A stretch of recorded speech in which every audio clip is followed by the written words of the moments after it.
ఈ మధ్య కొన్ని పత్రికల్లోనూ సోషల్ మీడియాలోనూ నెల రోజుల్లోనే 30 రాజకీయ హత్యలు జరిగాయనే ఒక వార్త ప్రసారం అవుతుంది.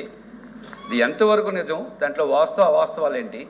అసలు వచ్చి ఇంకా అధికారంలోకి వచ్చి నెల రోజులు కూడా కాకుండానే అసలు ఆంధ్రప్రదేశ్ రాష్ట్రంలో శాంతి భద్రతలు పూర్తిగా అడిగంటిపోయాయి. ఆంధ్రప్రదేశ్ రాష్ట్రంలో రాష్ట్రపతి పాలన ప్రవేశపెట్టాలని చెప్పి మాజీ ముఖ్యమంత్రి జగన్మోహన్ రెడ్డి గారు ఢిల్లీ వరకు వెళ్ళి తన గళాన్ని వినిపించడానికి ప్రయత్నం చేయడానికి ఎన్నో వ్యయప్రయాసాలు లోనయ్యారు.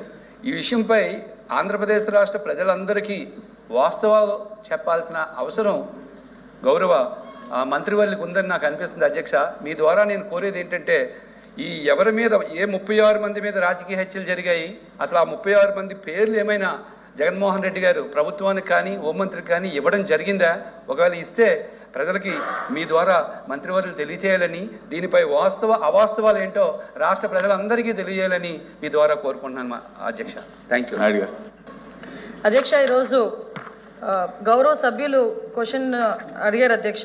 ఇక్కడ విషయం ఏంటంటే అధ్యక్ష, మనం ప్రజాస్వామ్యంలో ఉన్నాము. ఒకసారి జగన్మోహన్ రెడ్డి గారు, మన పులివెందుల ఎమ్మెల్యే జగన్మోహన్ రెడ్డి గారు తండ్రి గారు కూడా ముఖ్యమంత్రి చేశారు, తర్వాత ఆయన ఎంపీ చేశారు, తర్వాత ఒకసారి ఎమ్మెల్యే చేశారు, తర్వాత ముఖ్యమంత్రి చేశారు, మళ్ళీ ఇప్పుడు ఎమ్మెల్యేగా పనిచేస్తున్నారు అధ్యక్ష.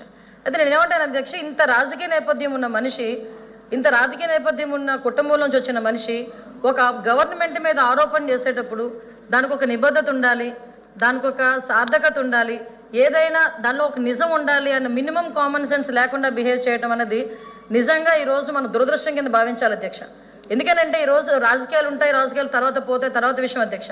కానీ 45 రోజుల వ్యవధిలో ఈ గవర్నమెంట్, ఎన్డీఏ గవర్నమెంట్ వచ్చిన తర్వాత 36 హత్యలు జరిగినాయని ఒకసారి, 31 ఒకసారి, లేదు అనుకుంటే ఢిల్లీ గవర్నర్ గారికి ఇచ్చిన రిపోర్ట్లో 30 అని ఒకసారి.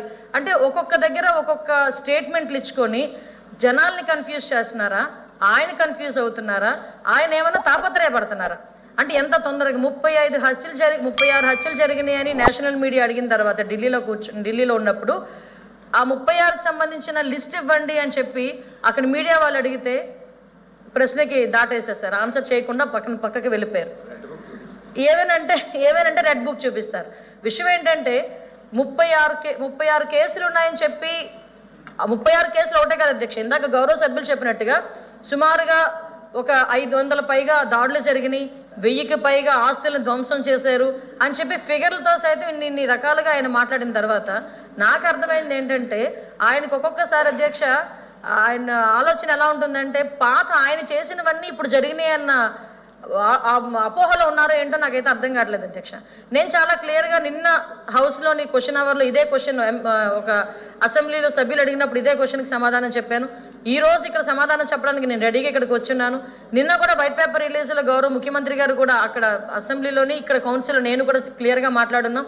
నేనేమంటానంటే అధ్యక్ష, చాలా క్లియర్గా 36 హత్యలు అని చెప్తున్నారు కదా.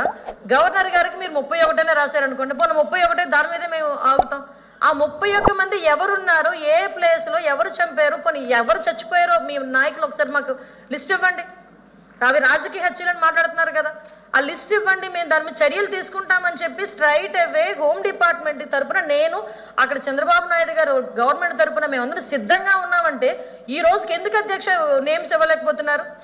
ఎక్కడ దాడులు జరిగినాయి అని చెప్తే ఎందుకు అధ్యక్ష దాడులు జరిగిన ప్లేస్ చెప్పమనండి. ఒకవేళ మా దృష్టికి రాలేదేమో, మా పోలీస్ డిపార్ట్మెంట్ దృష్టికి రాలేదేమో, ఒకసారి మీ దృష్టిలో ఏమైనా ఉంటే చూపించండి, ఒకసారి మేము చర్యలు తీసుకుంటాం. అంటే ఈ రోజుకి కూడా అది లేకుండా పైగా రాజకీయంగా మా మీద దాడులు చేశారు. ఏం దాడులు అధ్యక్ష? ఈ రోజు ఒక విషయం అధ్యక్ష, ఇక్కడ మేమందరం ఎమ్మెల్యేలు, ఎమ్మెల్సీలు, మంత్రులు, ఇక్కడ అందరూ కూడా మంత్రులు ఉన్నారు అధ్యక్ష, ఎమ్మెల్సీలు ఉన్నారు అధ్యక్ష. ఒక్కసారి లాస్ట్ 5 సంవత్సరాల్లో ఒక్క కేసు కూడా లేకుండా ఎమ్మెల్యేని కానీ ఎమ్మెల్సీని కానీ మంత్రిని కానీ చూపించమనండి అధ్యక్ష. ఈ రోజు నేను అడిగితే ఒకసారి ఎంతమంది మీద కేసులు ఉన్నాయంటే మేము చేతులు ఎత్తాం అధ్యక్ష. ఒక్కసారి ఎవరైనా చేతులు ఎత్తే పరిస్థితి ఏదైనా ఉందంటే ఎవరి మీద కేసులు ఉన్నాయా? కేసులు ఉన్న వాళ్ళు ఒకసారి ఛాన్స్ రైజ్ చేసుకుంటే, ఇంక్లూడింగ్ మీ, నా మీద 23 కేసులు, లోకేష్ గారి మీద ఒక 23 కేసులు, అందరి మీద మినిమం +10 అధ్యక్ష. అంటే ఇన్ని కేసులు మా మీద పెట్టి ఈ రోజు మేము ఏదో వాళ్ళ మీద కేసులు పెట్టామని చెప్పి తిరిగి మా మీద క్వశ్చన్ చేయడం అధ్యక్ష. మీ మీద కూడా ఉన్నాయా సార్ కేసులు?